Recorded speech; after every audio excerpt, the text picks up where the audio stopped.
quand même, je pourrais vous dire, bon, je pense que la plupart d'entre vous le savent, nous sommes dans l'évangile de Marc, notre série Traces. Nous suivons les pas de Jésus, les traces de Jésus, verset par verset dans le livre de Marc. Et donc, si vous avez une Bible rouge, c'est la page 769. Je prêche dans le second 21, mais ça c'est le Louis II. Et puis, voilà, donc, aujourd'hui, on est arrivé au chapitre 10 de Marc. Donc voilà. Alors, je sais qu'il y en a beaucoup qui sont malades. Donc après mon introduction la semaine dernière, où j'ai parlé de l'infection des microbes, je suis tombé malade. Voilà, donc ça arrive parfois. Mais il y en a beaucoup qui sont malades aujourd'hui. Merci pour votre patience. On doit prier les uns pour les autres. Alors, aujourd'hui, notre chemin nous amène au début du 10e chapitre de Marc, avec Jésus-Christ en marche. Parfois, il s'arrêtait, parfois, il marchait. Aujourd'hui, on verra, il est en marche. Normalement, je vous donne notre introduction au message, suivie par la lecture des versets qui sont liés au passage. Au lieu de vous donner notre introduction tout de suite ce matin, nous allons lire le premier verset. Et après, on verra notre introduction. Donc, chapitre 10, verset 1. Jésus partit de là et se rendit dans le territoire de la Judée, de l'autre côté du Jourdain. La foule se rassembla de nouveau près de lui, et conformément à son habitude, il se mit encore à l'enseigner. Conformément à ses habitudes, après un voyage, il a commencé d'enseigner une foule. Combien de fois nous avons vu ce processus, ce rythme? Combien de fois nous avons trouvé Jésus dans une position de préférer enseigner la volonté et la parole de Dieu aux gens. On sait bien qu'au besoin, il guérissait. Il touchait les malades, il aidait les démoniaques, mais on peut voir qu'il préférait vraiment enseigner. Il voulait vraiment prêcher. Le pourquoi est simple. Des gens autour devaient comprendre leur besoin de la repentance et la foi. Et on a vu à plusieurs reprises, c'était ce que Jean le Baptiste prêchait. Repentez-vous, soyez prêts pour la venue, l'arrivée du royaume de Dieu. Jésus prêchait la même chose. Le royaume est là, repentez-vous et acceptez-moi comme votre Seigneur. Et donc vraiment, des gens autour de lui devaient comprendre leurs besoins, c'est-à-dire le changement de direction de leur vie et leur cœur pour accepter la volonté et la parole de Jésus.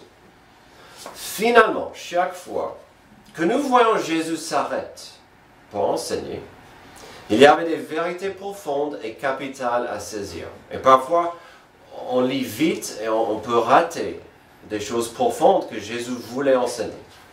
Jésus s'arrêtait pour enseigner car l'humanité de l'époque, et je dirais ainsi que nous aujourd'hui, nous devons vivre dans ce monde qui est brisé, qui est maudit, sachant que ce monde est loin du niveau de Dieu et les attentes de Dieu pour lui.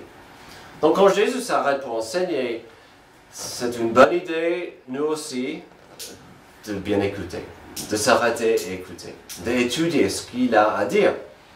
Dans les paroles de Jésus, on peut trouver des réponses et de l'espoir pour avancer dans ce monde maudit par le péché. Alors notre phrase du jour, notre défi du jour va nous rappeler de cette simple réalité. Lorsqu'il s'agit de Dieu et l'humanité, il y a certaines choses que nous devons comprendre pour mieux vivre. Est-ce que vous voulez mieux vivre? Il faut bien apprendre certaines choses que Jésus veut enseigner. On verra aussi la notion que parfois, ça nous aidera de retourner au mieux au Jardin d'Éden, pour voir comment Dieu a voulu que nous vivions. Puisque rien n'a changé depuis l'époque de Moïse, ni de l'époque de Jésus, ni aujourd'hui à notre époque, l'enseignement que nous verrons aujourd'hui est très important. Mais d'abord, je vous ai promis une introduction. Cette partie au début du message, qui en principe est liée au passage, mais aussi devrait capter votre attention avant qu'on s'y lance. Et si on tournait vers l'histoire de Pinocchio, pour nous aider à mieux comprendre notre passage. Croyez-moi quand je dis qu'il y a des études profondes sur cette histoire. Je ne m'en rendais pas compte avant. Pinocchio a inspiré des articles conséquents et appréciables sur des leçons existentielles et quasiment spirituelles sur l'histoire. Sans creuser trop profondément, j'aimerais juste mentionner quelques leçons générales et importantes qui pouvaient être liées à notre passage. Puisque Pinocchio est jeune et sans expérience dans un monde brisé, lorsqu'il est sur son chemin de la vie, on peut vite voir des parallèles entre lui et l'humanité. Assez vite, on peut constater la tension qui existe entre, et c'est une tension qui existe dans nos vies, dans la Bible, partout, la tension d'avoir la liberté de choisir et notre tendance de choisir égotistiquement. Égoïstiquement. Et donc, on a cette tendance. Je veux qu'on choisisse sa volonté, mais il nous laisse cette volonté de choisir ce qu'on veut. C'est un problème parfois. Par exemple, avec Pinocchio, lorsque son aventure commence, même avec la voix de la conscience comme guide, son écartement du bon chemin arrive trop vite et trop facilement. Sans la protection et l'enseignement parental pour l'enfant, il peut vite tomber victime du mensonge, de la manipulation et l'enchaînement du mal. Au début de son aventure, Pinocchio commence à errer juste un peu, et en peu de temps, il est esclave au mal. Ça nous rappelle de notre vie d'aujourd'hui. Il nous faut de l'aide, il nous faut la parole de Dieu, il nous faut un encadrement. Telle est une leçon forte à saisir de Pinocchio et telle sera une leçon évidente que nous découvrirons dans notre passage. L'humanité ira toujours vite vers la perdition et le chaos si elle n'est pas ouverte à la volonté de Dieu. Est-ce qu'on s'arrête pour dire qu'est-ce que Dieu veut que je fasse? Qu'est-ce que Dieu veut que je choisisse? Ou est-ce qu'on lance tout de suite à ce qu'on veut? Mais serions-nous ouverts à la volonté de Dieu? Qu'en est-il des voix et des gens qui vont essayer de nous écarter de la volonté de Dieu? Et puis, aujourd'hui, on verra que parfois ces voix sont les voix religieuses. Pouvons-nous comprendre que la volonté de Dieu pour nous existe afin de nous aider et nous protéger et pas de nous restreindre? Lorsqu'il s'agit de Dieu et de l'humanité, il y a certaines choses que nous devons comprendre pour mieux vivre. D'abord, et ça c'est une vérité tellement simple, mais parfois frustrante. Ce que Dieu permet, ce n'est pas toujours ce que Dieu voudrait. Verset 2. Les pharisiens l'abordèrent et pour lui tendre un piège, ils lui demandèrent s'il est permis à un homme de divorcer sa femme. Il leur répondit, « Que vous a prescrit Moïse ?» Moïse, dit-il, nous a permis d'écrire une lettre de divorce et de renvoyer notre femme. Jésus leur dit, c'est à cause de la dureté de votre cœur que Moïse vous a donné cette règle. Alors, on va beaucoup parler et voir cette notion. Ce que Dieu permet, ce n'est pas toujours ce qu'il voudrait. Avant de décortiquer ce passage, sachez que l'endroit où se trouvait Jésus était maintenant, il est dans la région du roi Hérode. Donc, il y a une théorie par plusieurs théologiens et historiens qui disaient que ce piège des pharisiens était censé mettre Jésus dans une mauvaise position contre le roi. D'après tout, nous avons vu au Marc chapitre 6 que le roi Hérode, grosso modo, a tué Jean le Baptiste à cause de la position que Jean défendait sur le mariage et le divorce. Donc enfin, il pensait sous l'ombre du roi Hérode, peut-être, on peut causer Jésus de chuter avec Hérode, avec cette notion de divorce. L'autre idée liée à leur question que j'ai découvert, c'était qu'à l'époque, même les pharisiens étaient divisés entre eux sur le sujet. Il y avait deux écoles de pensée. L'une était rigide, l'autre était vaste et générale. Une école de pensée disait, on peut divorcer sa femme si elle brûle mon pain. Ou si j'aime pas ce qu'elle m'a cuisiné. D'autres disaient non, c'est plus strict, plus réglementé que ça. Donc la réponse de Jésus est fascinante. Parce que ces deux écoles de pensée étaient basées sur des avis, les interprétations. Donc, que dit Jésus? Que dit la loi? Qu'est-ce que Moïse a dit? Il n'est pas entré dans leur jeu. Sa réponse était toute simple. Que dit la loi? Même si leur réponse était correcte, Jésus ne voulait pas qu'ils continuent sans comprendre que leur réponse était triste. Mais revenons à notre premier point. Ce que Dieu permet, ce n'est pas toujours ce que Dieu voudrait. Pensez-y un moment. La Bible est remplie d'exemples où Dieu honore la liberté de choisir, même si elle est utilisée contre sa volonté. Si vous commencez à Genèse, il y a Caïn et Abel. Ça, c'est si on saute Genèse 3 et le jardin d'Éden. Caïn et Abel. Le premier meurtre. Après, il y avait Lot qui était à Sodome et Gomorrhe. Même d'être là, ce n'était pas la volonté de Dieu, mais Dieu a envoyé un ange pour le sauver. Il a dit, oui, je veux bien quitter la ville, mais est-ce que je peux vivre dans ce village juste à côté? Et l'ange a dit, non, il vaut mieux que vous partiez loin de Sodome et Gomorrhe. S'il vous plaît, c'est une petite ville, pas loin. Et donc, le compromis. Il y avait Abraham et sa tendance de mentir sur l'identité de sa femme. À plusieurs reprises. Ce n'était pas la volonté de Dieu qu'il mente sur l'identité de sa femme, mais il avait peur. Et donc, il a menti à plusieurs reprises sur qui était sa femme. Je pouvais écrire un livre sur Jacob, qui a passé la plupart de sa vie dans la triche et la manipulation des autres. Jusqu'au jour où Jésus devait casser sa hanche et changer son nom pour saisir son attention.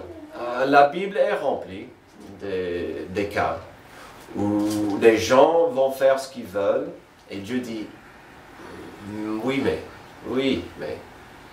On pourrait faire une longue liste pour corroborer cette idée, mais cela ne serait pas le but de ce point. Le but, c'est de vous montrer que Dieu parfois permet certaines choses car il comprend que nous sommes brisés et maudits par le péché. Que nous ne pouvons pas toujours agir correctement dans ce monde obscur. Alors, de quoi parlent-ils, les pharisiens, dans ce passage? Si la loi de Moïse permettait la divorce, pourquoi c'était une exception à pratiquer soigneusement? Car la réponse de Jésus est forte et sans hésitation au verset 5. Jésus leur dit, c'est à cause de la dureté de vos cœurs que Moïse vous a donné cette règle. Tout le monde parlait de Deutéronome 24, 1 à 4. Ce que ces versets expliquent, c'était qu'un homme pouvait divorcer sa femme parce qu'il la trouvait honteuse ou indécente. C'est le mot dans le hébreu. Il n'y a pas d'explication après ça. Il trouve sa femme indécente ou honteuse. Mais qu'est-ce que ça veut dire? Il n'y avait pas d'explication. Ce n'était pas l'adultère, car cela, à l'époque, était punissable par la mort. Mais le problème, c'était que la loi n'expliquait pas plus que ça.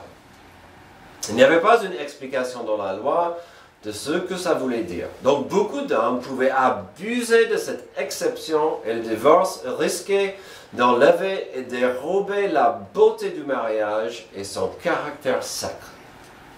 Le mariage, pour beaucoup, devenait quelque chose de jetable, comme des anciens verres de McDo. On jette.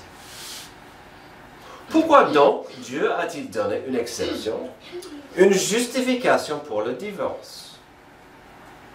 Tout simplement parce que Dieu savait que parfois, deux êtres humains, brisés par le péché, ne peuvent pas habiter ensemble. Parfois, un couple est formé quand ce n'était pas une bonne idée. Dans ce cas, il fallait l'opportunité pour recommencer. Que l'échec de la première relation ne soit pas la source de ruine totale pour quelqu'un. C'était une opportunité de quand même ne pas complètement gâcher sa vie. Sachez que dans quelques moments, je parlerai de la notion de fabriquer du pain. Pensez à cette exception du divorce comme ceci. Si pendant le processus d'organiser, préparer les aliments pour faire une brioche, du coup, il y a un œuf qui tombe et se casse sur le plan de travail de la cuisine. Mince. Alors, vous avez un choix à faire. Si vous avez plein d'œufs ou d'argent, vous pouvez amener la poubelle et recommencer. Si vous êtes comme moi et vous aimez bien les œufs, vous allez enlever les coquilles et puis mettre ça dans le bol où vous allez continuer de travailler. Si c'est cassé, mais on peut quand même faire quelque chose avec. C'était ça, ce que, à mon avis, cette exception pour le divorce. C'était, on ne va pas jeter les gens dans la poubelle parce qu'ils ne pouvaient pas vivre ensemble en paix. Ce que Dieu permet, ce n'est pas toujours ce que Dieu voudrait. Ayant vu cela au début du passage, passons à la suite. Maintenant, il faut poser la question, qu'est-ce que Dieu voudrait alors de nous? Qu'est-ce que Dieu voudrait voir de nos relations, de nos connexions, de nos liens? D'abord, Dieu voudrait voir l'unité et pas la division. Verset 6. Mais au commencement de la création, Dieu a fait l'homme et la femme. C'est pourquoi l'homme quittera son père et sa mère et s'attachera à sa femme. Et les deux ne feront que un. Ainsi, ils ne sont plus deux, mais ne font que un. Que l'homme ne sépare donc pas ce que Dieu a uni. Si tout à l'heure, Jésus a un peu déraciné leur argument, en allant à la source avec sa question, c'est-à-dire que dit exactement la loi, ici, il le fait encore, mais il va plus loin. Il va tout au début. Il le fait encore en allant à la source de tout. Il a cité la volonté de Dieu dès le début. Et comme j'ai dit tout à l'heure, parfois, ça fait du bien de regarder vers le jardin d'Éden, de voir comment Dieu voulut que le monde soit. Qu'est-ce que Dieu voudrait voir? Pourquoi pas chercher sa volonté dès le début, quand il y avait le paradis sur terre? Et quand Dieu a instauré, créé le mariage, on voit à Genèse 1, 27 et 2, 24, Dieu créa l'homme à son image, il le créa à l'image de Dieu, il créa l'homme et la femme. 2, 24, c'est pourquoi l'homme quittera son père et sa mère et s'attachera à sa femme, ils ne feront que un. Et donc, on voit que c'était l'idée de Dieu. Quand je fais un mariage, je dis toujours, le mariage était l'idée de Dieu, c'était la création de Dieu, et il veut le bénir. Pourquoi? Parce que pour lui c'est sacré, c'est important, c'est à la base de ça et à la base de la famille. Et une société qui n'a pas la fondation forte des familles va s'écrouler. Et donc Dieu aime bien le mariage, c'est sacré pour lui. Il ne faut pas rater certaines choses ici par rapport à la volonté de Dieu pour nous quand il s'agit de la relation de mariage et son lien avec la relation de sexe. Dès le début, Dieu voulait qu'au moment du mariage, deux individus deviennent un couple. C'est une création sociale et familiale. Devrais-je ajouter que son plan, son désir dès le début, sa volonté c'était que cela soit un homme et une femme. Le mariage était toujours censé, selon l'idée et le plan de Dieu, un homme et une femme. Amen. Puis il est allé plus loin avec ce qui se passe dans cette nouvelle création. Genèse 2, 24 dit qu'ils ne feront qu'un. Dans le langage originel, il y a la notion de deux objets collés ensemble pour en faire un. Mais collés fort. C'est dur à séparer parce que c'est collé ensemble. Alors, pour fabriquer du pain, il faut quelques éléments pour en faire. Certains sont plus nécessaires que d'autres, mais vous ne pouvez pas fabriquer du pain sans du sel, de l'eau et surtout sans farine. Quand vous voyez tous ces aliments, au début, ça n'a rien à voir avec le pain et le pain. C'est incroyable quand on mélange ces choses ensemble, correctement. Le mélange et puis on met ça au four, ça va sortir presque magiquement dans une forme qu'on n'a pas vue avant. Puisque nous parlons de ce que Dieu voudrait voir, ce que Dieu voudrait voir dans le mariage, c'est que deux personnes deviennent une. Alors, regardons cette baguette, puisqu'on a parlé de ces moments. Selon ce passage, ça c'est un couple marié. Ils étaient dans des formes différentes, mais après le mariage, ils sont ensemble. Un seul. C'est magnifique. Et donc, quand il dit que l'homme ne sépare donc pas ce que Dieu a uni, que l'homme ne sépare, si le mariage est sacré, on est en train de faire quelque chose dans les yeux de Dieu grave. Est-ce que c'est la fin du monde? Non. Mais le divorce va prendre ce que Dieu a béni et va le briser. C'est comme ça. Et donc,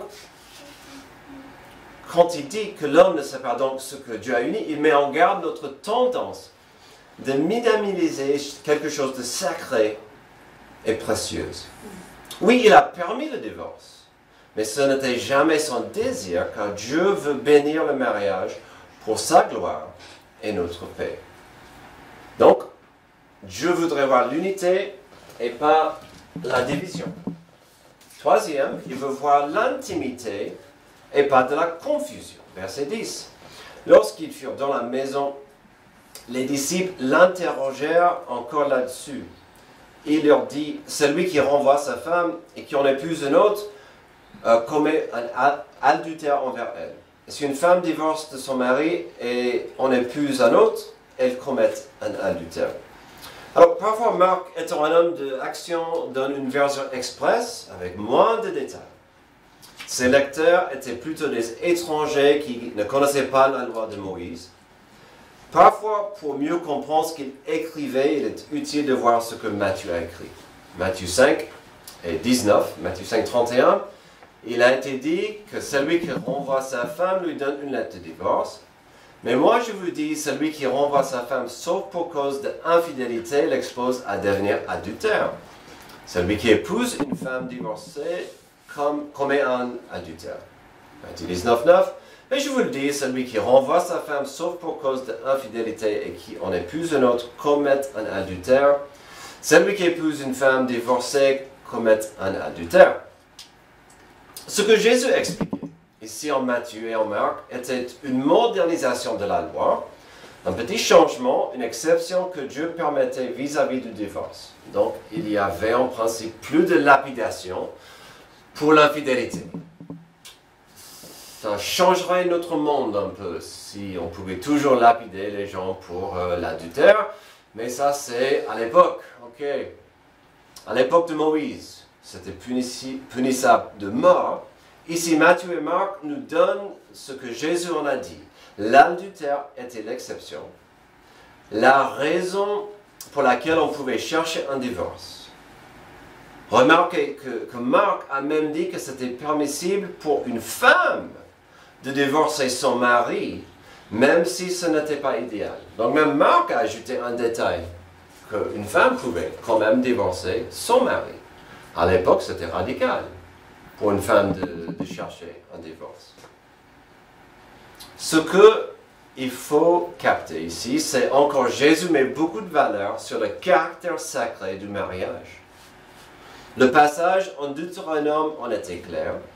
Si un homme devait divorcer sa femme et elle se mariait à un autre homme, c'était honteux pour le deuxième homme de divorcer d'elle et qu'elle se retourne au premier. Ils ont divorcé. Maintenant, madame trouve un nouveau mari. C'est pas le même, mais ils peuvent faire une vie ensemble, même si ce n'est pas idéal. J'ai failli faire tomber ça. Mais il dit, ne cherchez pas de complications, elle n'a plus le droit de revenir au... Alors je n'ai pas fait exprès, mais j'ai mélangé mes morceaux de pain, qui va bien avec la confusion. Dieu veut l'intimité dans le mariage, pas la confusion. Pourquoi? Parce que le mariage est précieux et sacré.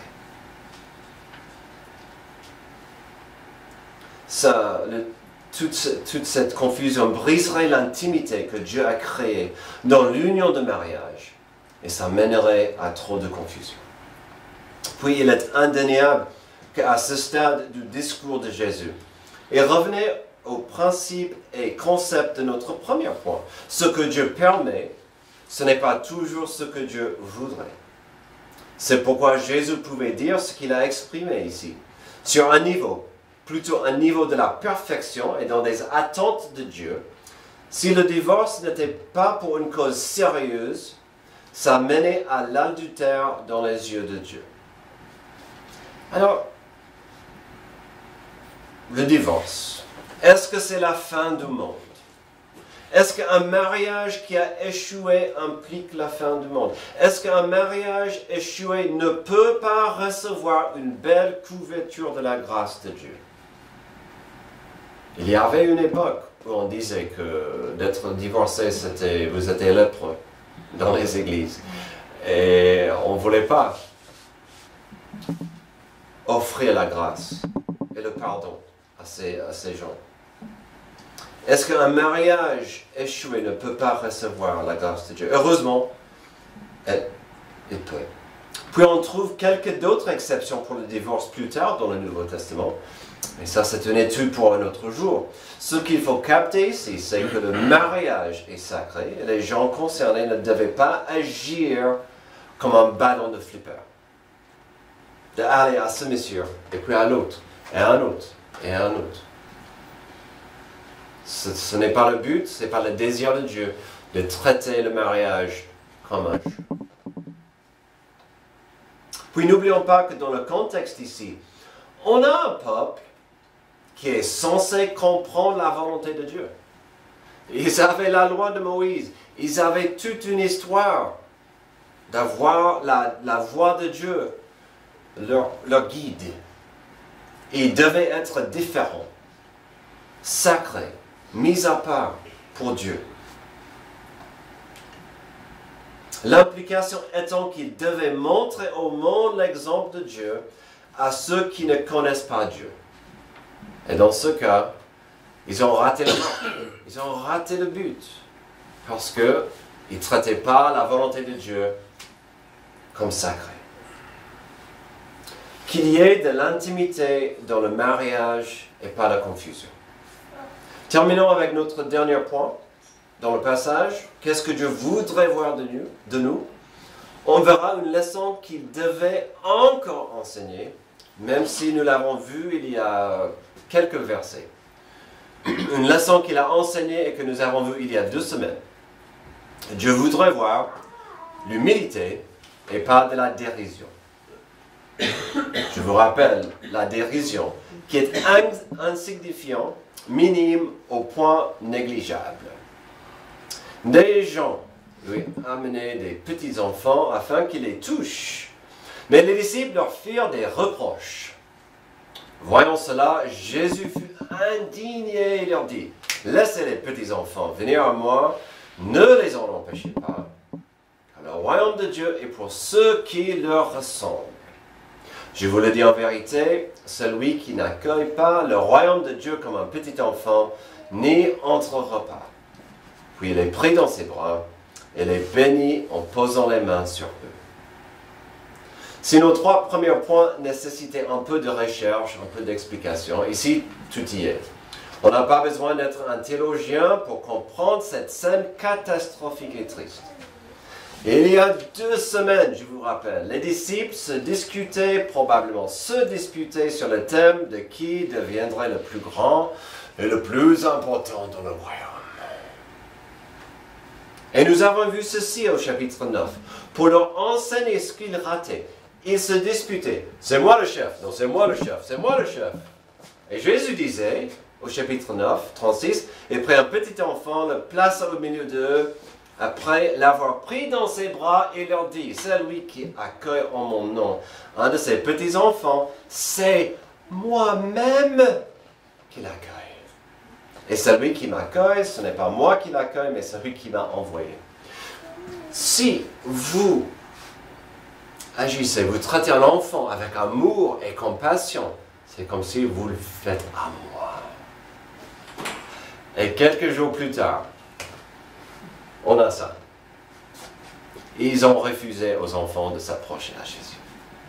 J'essaie de ne pas être trop dur avec les disciples.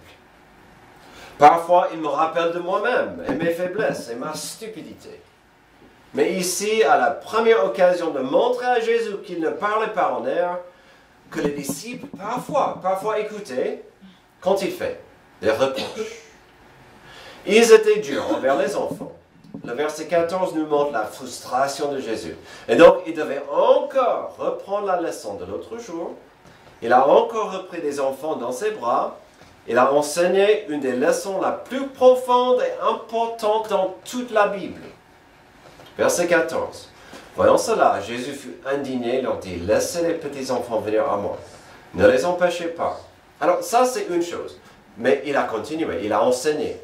Pourquoi? Car le royaume de Dieu est pour ceux qui le ressemblent.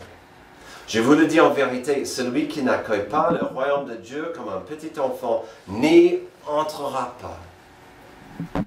Il y a 6, 7, 8 ans de ça, quand j'avais plusieurs discussions avec, dommage il n'est pas là aujourd'hui, avec Sébastien.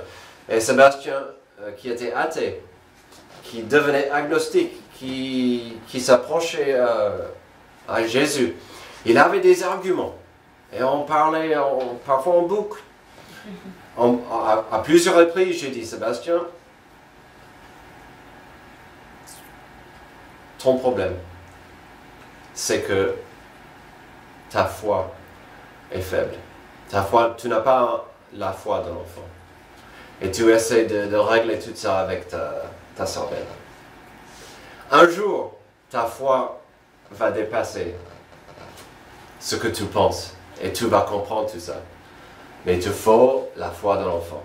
Et puis, ça s'est arrivé, heureusement, pour lui, pour nous. La foi de l'enfant. La foi de l'enfant ne connaît pas trop de limites. La foi de l'enfant n'est pas encore jadie et faible et boiteuse. Que notre foi reste toujours puissante, mais simple. Ouverte, mais infantile. Bien sûr, il y a plusieurs leçons à apprendre ici. À part la vérité évidente que notre foi doit rester simple et infantile, il y a la notion de l'importance que nous avons de bien accueillir et d'enseigner l'amour de Dieu aux petits. Les enfants autour de nous sont des trésors précieux, pas des citoyens de seconde zone. Ils méritent, ils nécessitent notre attention et notre investissement lorsqu'il s'agit de la bonne nouvelle de Jésus-Christ.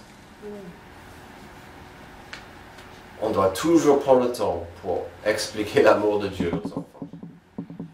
puis quand vous considérez notre taille, notre importance, comparée à Dieu, ne sommes-nous pas tous les enfants?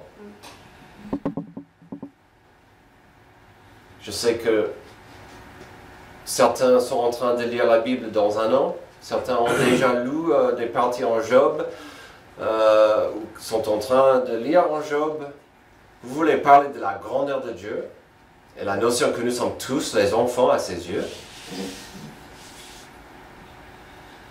Heureusement, Dieu nous considère précieux à ses yeux, peu importe notre âge. Alors nous avons commencé notre message aujourd'hui, notre passage avec la compréhension que nous vivons dans un monde brisé et perdu. Il nous faut plus que la conscience, il nous faut plus que la loi. Il nous faut vraiment la présence de Dieu pour nous aider dans ce monde brisé. Notre planète est maudite par le péché. Et donc, comme Pinocchio, on ne peut pas prendre la route de la vie toute seule. Il y a trop de mal, trop de mauvaises influences autour de nous pour nous faire trébucher. On n'était jamais censé porter le fardeau du péché toute seule, sans l'aide de Dieu. Une conscience est utile, mais pas assez. La loi divine est aussi utile, mais pas assez. Même l'apôtre Paul avoue que la loi de Dieu est utile pour nous frustrer avec les attentes de Dieu, sans nous secourir de la malédiction qui est en nous. Si aujourd'hui il y a plusieurs leçons importantes à saisir, y a-t-il une qui est plus importante que ceci? Nous ne vivons plus dans le jardin d'Éden. Nos relations personnelles sont brisées, nous aurons toujours des problèmes dans nos relations. Mais il y a certaines relations qui sont plus sacrées et importantes que d'autres. Nos relations envers les enfants est capitale. Et bien sûr, notre position envers le mariage. Nos relations envers les enfants et nos relations liées au mariage vont toujours souffrir. Ça, c'est une vérité simple. Mais ce que Jésus nous appelle à comprendre, c'est que par sa rédemption, par sa grâce, on peut faire mieux ici, ce côté du ciel. On peut faire mieux ici-bas. On peut briller ici-bas malgré la malédiction du péché. La preuve, elle vient de notre foi en Jésus et ce que Jésus peut faire. Ce que Jésus peut faire avec cette foi d'un enfant. Terminons avec 2 Corinthiens 5, 17 et 18. Si quelqu'un est en Christ, il est une nouvelle créature. Les choses anciennes sont passées, voici toutes choses sont devenues nouvelles. Tout cela vient de Dieu qui nous a réconciliés avec lui par Jésus-Christ, qui nous a donné le ministère de la réconciliation. Oui, nous vivons dans un monde brisé. Oui, nos relations vont souffrir. Et par la grâce de Dieu, on peut faire mieux, on peut briller, on peut pratiquer ce ministère magnifique de la réconciliation de Dieu. Prions. Merci Dieu pour ce rappel que dans ce monde brisé, on va tomber loin de tes attentes. C'est pourquoi nous appuyons sur ta grâce. C'est pourquoi nous appuyons sur ce que Jésus a fait pour nous à la croix. Merci pour ta grâce, pour ton Esprit Saint qui est là pour nous encourager, pour nous guider, pour nous consoler dans les temps difficiles. Qu'il soit pour nous cette source d'illumination et de grâce. C'est dans le nom de Jésus que j'ai prié. Amen. Je vous invite à vous